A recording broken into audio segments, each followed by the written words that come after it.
Good morning, everybody. With my hair looking a mess, I had meant to do this sprint with you guys. Good morning. I had meant to do the sprint with you guys yesterday and then had a little bit of a COVID scare. Everyone came back negative on their second tests with professionals. So I'm just going to hang out and read. I understand it's 9 a.m. in Eastern Standard Time. I don't really expect anyone to hop in here, but it's okay. And let's see. So I'm going to be reading The Sugar Season. And I actually use this little app called Flipped, which locks my phone from social media and other things for 15. You can set the increments. So I'm just going to set it for focus lock. Sorry. See? So I'm going to set the focus lock for 10 minutes and go from there.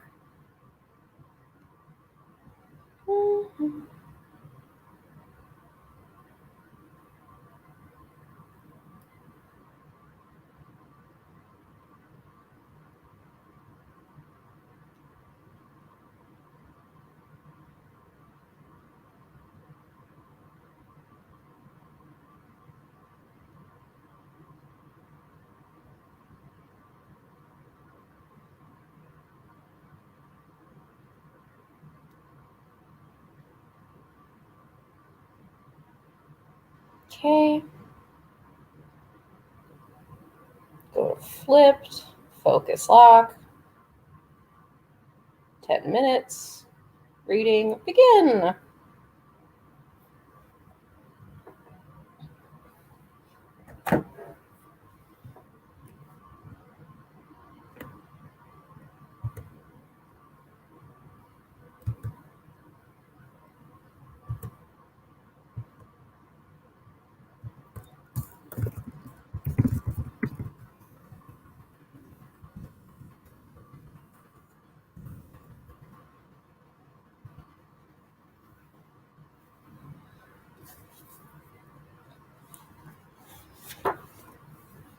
I hate reading, though, when I have a song stuck in my head. I must tell you, that is probably the worst thing ever.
So frankly, I didn't get through a lot on that first 10 minutes, but that's totally fine. I'm kind of learning this world of sprints, and probably would have been better to have had the sprint yesterday. But things happen. Life doesn't go according to plan. But I did want to keep the time and dedicate myself to reading because this weekend I have a lot of people coming over for meat feast. We bought well over 100 pounds of meat, and we'll be cooking and barbecuing all weekend with it. And it's all from a local butcher at a local farm. But what am I reading? I'm reading The Sugar Season. I'm about 50 pages into it, and I actually really like it. We're following just a year in the life of one family. And what I didn't realize is that maple syrup making and tapping of trees is one of the few traditions from the indigenous people of North America that we still practice as like white colonists. So that was interesting. And I guess I'm only a couple pages in, obviously, but one of the things they're talking about is that people still think it's this antiquated thing where people are tapping trees with buckets and letting the sap drip down. Now, that is what I experienced when I was a kid. I'm pretty sure I had a class trip or a Girl Scouts trip where we did that. And really, the maple industry now is completely controlled by like these anti-gravity tubes. So the trees themselves, maple trees, are the only trees that have this ability to self-regulate and have anti-gravity so that they can push the sap through their own trunks. And those tubes essentially are like thousands of miles of tubing. They're basically just giant suction tubes that suck all of the sap out, which is pretty cool. But as the people who have to take care of the orchard, I should probably remember what the term is. Part of their job is to walk the miles of tubing every day to look for holes and leaks. And if it thaws too quickly, they might not be ready with all of their tubing. Or if it freezes, they have to make sure that the lines are still functional.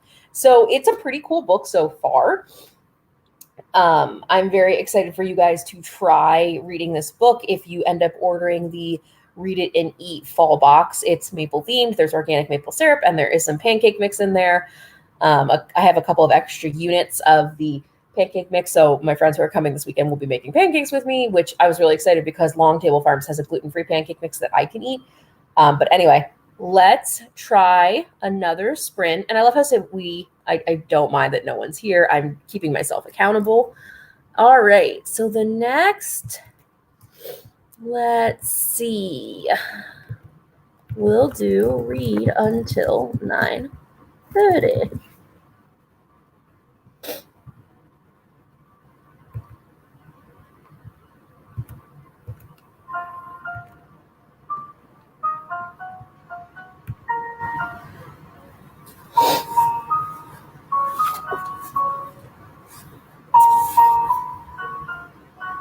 Oh, and this is the Ghibli Jazz Cafe streaming channel, which I love listening to when I'm reading.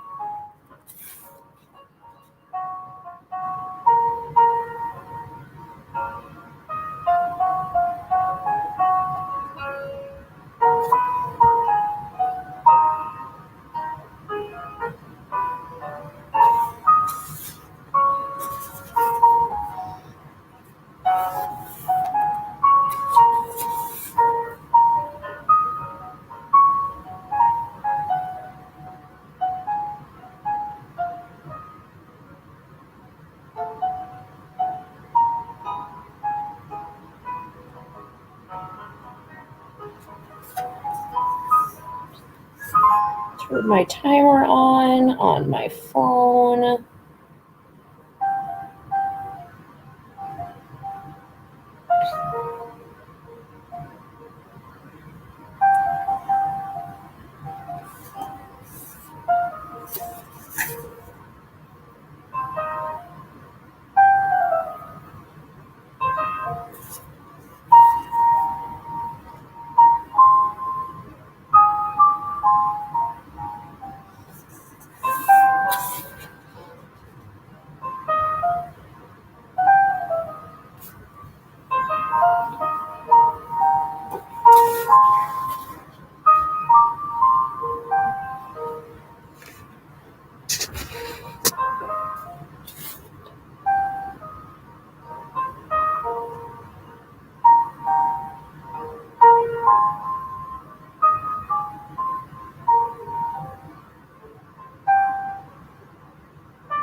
Okay, so I got maybe another 10 pages in. I'm not the fastest reader, I guess.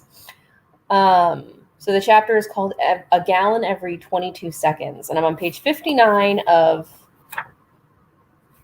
272 pages, and that includes the epilogue.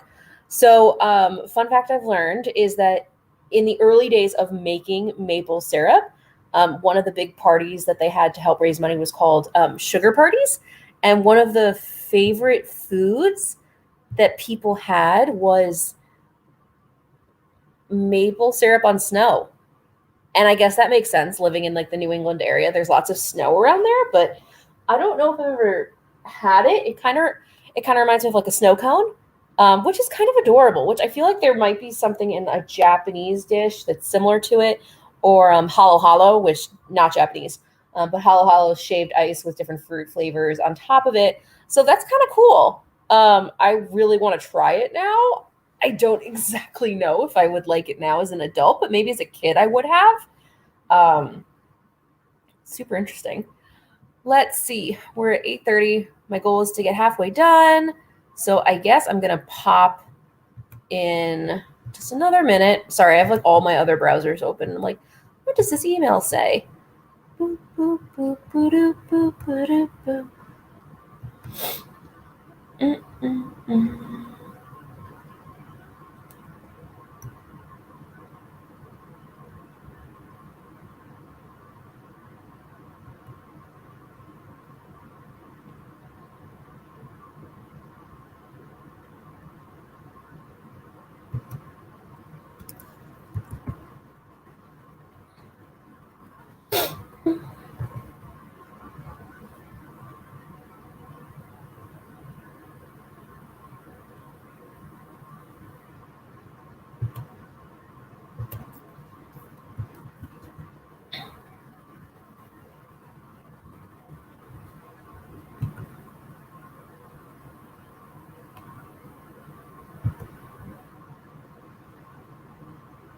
Okay, let's see.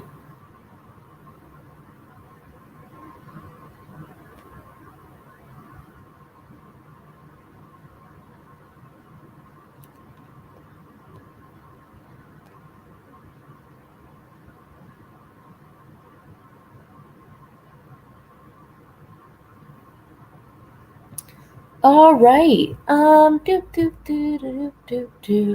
I should put down what I'm reading. Sugar seeds. I don't always actually listen to music when I read, but the Studio Ghibli like jazz cafe is probably the only thing I can listen to that doesn't completely distract me. Anything with lyrics, I end up starting to sing, and then I'm like reading about maple syrup, for example, and then suddenly I'm singing lyrics. It doesn't always work that well. But anyway, I wish I had coffee with me. Oh well, it's all right. All right. I'm just gonna do a 10-minute sprint this time. What is 10 minutes now? No, that's the wrong time. I'm so good at this, guys. I'm so good at this.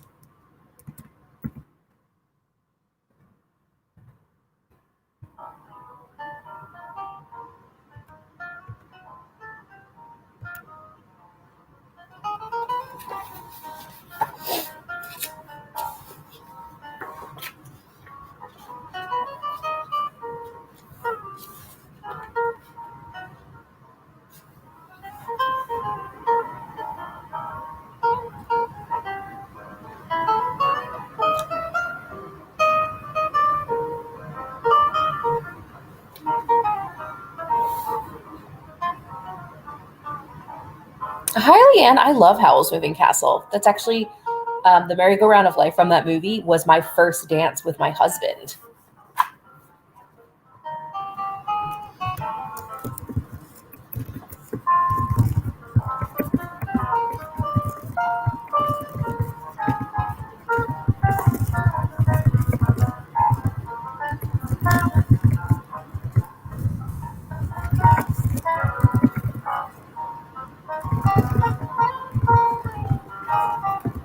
It's my favorite movie. I rewatch it probably like once a year. I know I'm not reading, but I love that movie.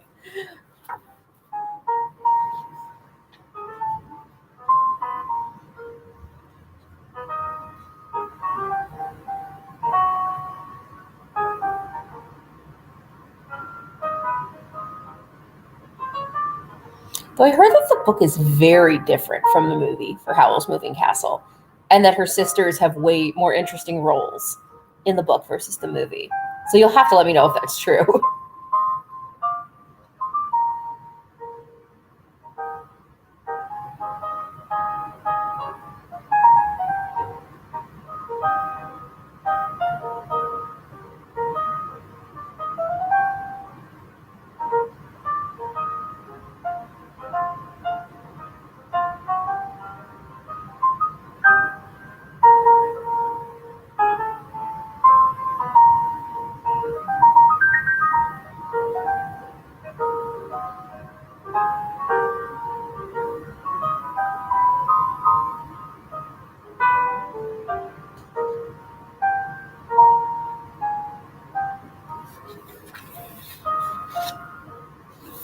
Oh, I am glad that the sisters are more interesting. Wow, these chapters are very short in my book. They're like maybe 4 pages.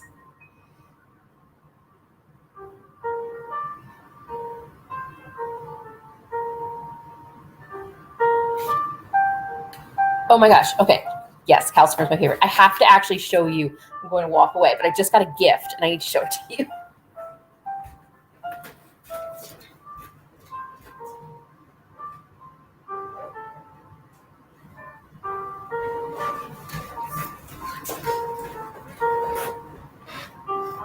Oh no, the reflection's really bad, but I actually got this as a wedding gift. My friends just dropped it off yesterday.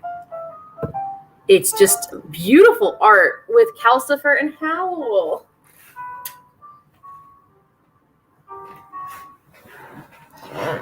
Prior to COVID, our original plan was to have a completely like Miyazaki wedding. It was going to be amazing. And I don't know if you can see them behind me, but those are bath tokens inspired by Spirited Away. And the bath tokens were originally going to be your way to find where you were going to sit, like the tables. The way we were going to organize tables at the wedding were bath tokens. And my mom and my dad actually hand painted all of those tokens for us. And I love it. Yeah, actually, somewhere buried on my channel is my waltz with my husband to the merry-go-round of life. I'm clearly still not reading. I'm doing a great job. But to find a Howl fan made me super excited.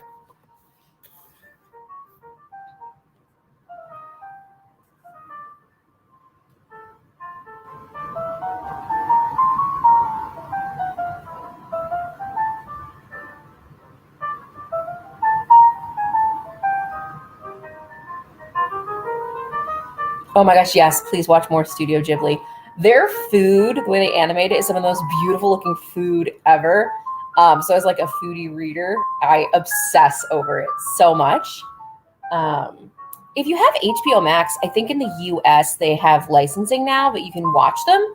And if you don't have HBO Max, you could just use a free trial, watch all the movies, and then cancel it. Spirited Away was the first movie I ever saw in theaters for a Studio Ghibli movie. I think I made my friends go see it like twice with me, maybe 3 times.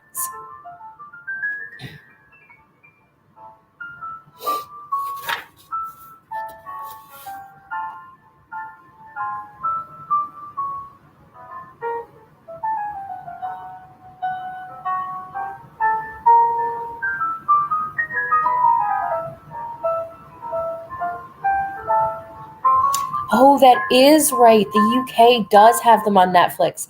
I remember thinking that was coming to the US and being like beyond excited and then being so disappointed. I mean, I own all of them on DVD. Not even gonna lie. But streaming is kind of fun.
Okay. So I got to page 66 of my book. I'm slow and steady, I guess. Okay, so I mentioned earlier that I'm learning about these sugar parties that are hosted to it, like almost like a fair where you can come and try maple syrup on a lot of different foods. And they kept calling this one thing dough balls. And I didn't realize it, but I guess dough balls are like mini donuts without holes in them. So my entire, like, I don't know if it's just being an American or living in New York, they're called, at Dunkin' Donuts, they're called Munchkins. And now I live in Buffalo, New York, and they're called Timbits because the company is called Tim Hortons, the coffee shop. Um, I don't know why you wouldn't just call them dough bites. Like that sounds delicious. It doesn't sound gross to me. And I guess they would fry them right there at this like little farm and then pour maple syrup all over them. Which I wonder how crispy it stays, but that's like a dessert I would eat in a heartbeat. I like sweet things, but I don't like super decadent, rich things. So that sounds super fun. But I don't know what it would be like to be a kid growing up on a maple syrup or like a maple farm, and your job is to like go out and scoop up pans of snow to make the maple snow dish, and then to fry little dough balls.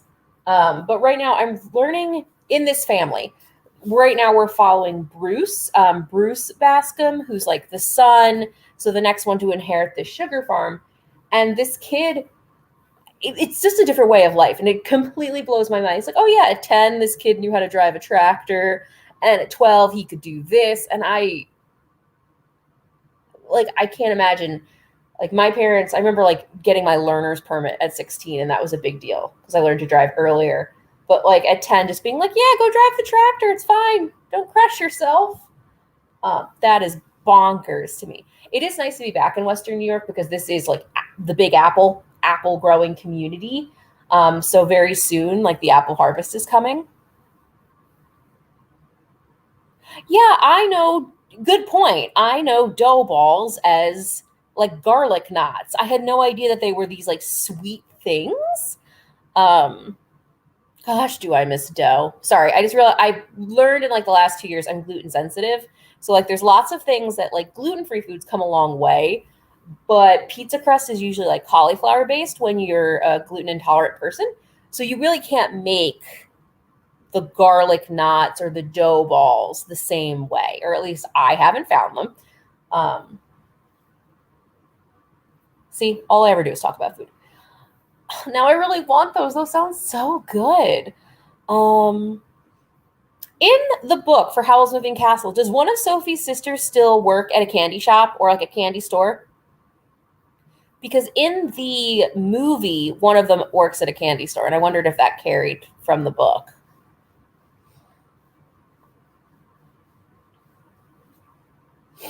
Sorry, I got like bit by mosquitoes last night, and now I'm just like, eh. Okay, so it is 9:45 where I am. So I'm gonna do one more sprint and then probably wrap up.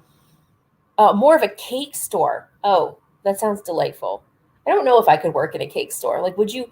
When I worked in Starbucks, all through like college, I worked in university. I worked at coffee shops, part time, pay my way. The only addiction I really developed was a severe coffee addiction. Like I was having like grande lattes with 4 shots of espresso like every shift I worked, and it's probably how I developed an ulcer in my mid 20s. Do not recommend that at all. But I never was someone who got like obsessed with eating cakes every time I was there. Um, but if I worked in a cake shop or a bakery, would I be tempted? I think it'd be fun to recipe test and be that person, but I don't know if like every day I would want like a cupcake or a scone. It's a great life question, right? Okay, let's do one final sprint for 10 minutes. What is 10 minutes from now? 57? We'll do 55. So there's 5 minutes to chat. Oh, sweet tooth. I know it's a dangerous thing.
All right.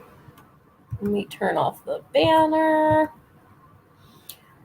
So I only got like 6 or 7 pages in, which is totally fine. I'm on page 75 of the book, and I can't imagine a world where your labor force is entirely contingent upon like hired help seasonally. So the sugar season for tapping is something like 6 weeks of the whole year. You make all of your whole year's financial income is based on those 6 weeks. Like, that's so kind of terrifying a little bit. Because if anything goes wrong, you have to wait until the next harvest. It's not like you can, it's an annual crop, essentially. It's not something that you can, I don't know, plant more potatoes or something like that. So that's kind of insane and slightly terrifying. I've also could never imagine a world where you had a family business. I mean, it sounds very romantic and very poetic, but it could be slightly terrifying. Like, I don't know. My dad's not around anymore, but I don't know if I could ever have worked with my dad or for my dad. So I guess what I'm learning now is that when the sugar season wasn't going on, they used the farms to cut hay, like 35,000 bales of hay. And then they would also cut timber from the maple trees that were not producing maple syrup anymore. So they had other ways to make small amounts of income. And I guess if they couldn't fulfill customer orders, what I'm learning is that they would then go over the border to Canada and buy bulk maple syrup and bring it back. And it's an interesting, it's not, I don't know, is it misleading? Like, if you're a family farm selling family maple syrup, but you have to fulfill some customer orders with bulk syrup you're buying from Canada, is that misleading? Or is that just like a way of nature? It's not like it's not maple syrup. It's just maple syrup from a different region of the world, which really it's Massachusetts driving over the borders to get into Canada. So it's not even that far. It's on the same continent. I guess I wonder if like the maple syrups taste different if they're from different regions of the world. So I learned in a different video I had about honey that honey has terroir moments or terroir elements where, depending on what flowers the bees pollinated and collected pollen from and where they are regionally, it actually impacts the taste of honey. So I'm wondering if maple syrup works the same way, or if it doesn't because they're all maple trees and it's all just sap, or is it about the cooking process? I don't know. It's a really interesting thing that I like wonder if I go to the grocery store now, would Vermont maple syrup taste different than Canadian maple syrup? And I don't know if anyone else would find that interesting, but I find it interesting, and maybe I will taste test them. I don't know. Could you imagine like like instead of like a beer tasting, you just do maple syrup tastings? I mean, that could be kind of fun. There'd be a lot of French toast. At least for me, there'd be French toast involved. I am pro French toast over pro pancakes. And waffles, I don't own a waffle iron, so I don't know the last time I even had a waffle, to be quite honest.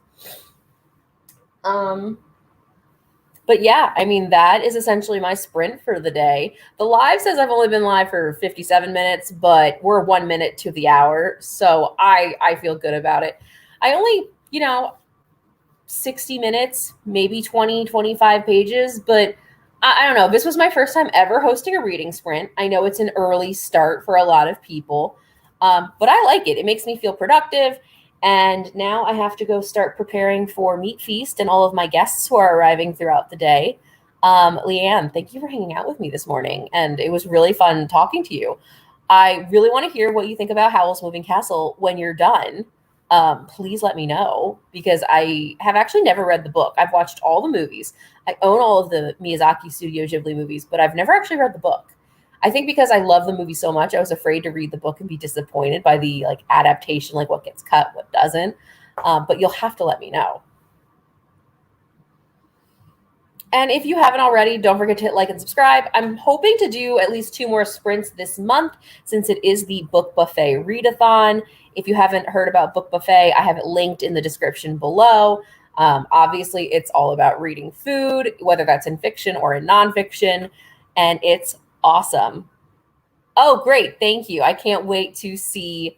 I will check out for your post. Sorry. All right. Thanks, everybody. Have a great day. Bye.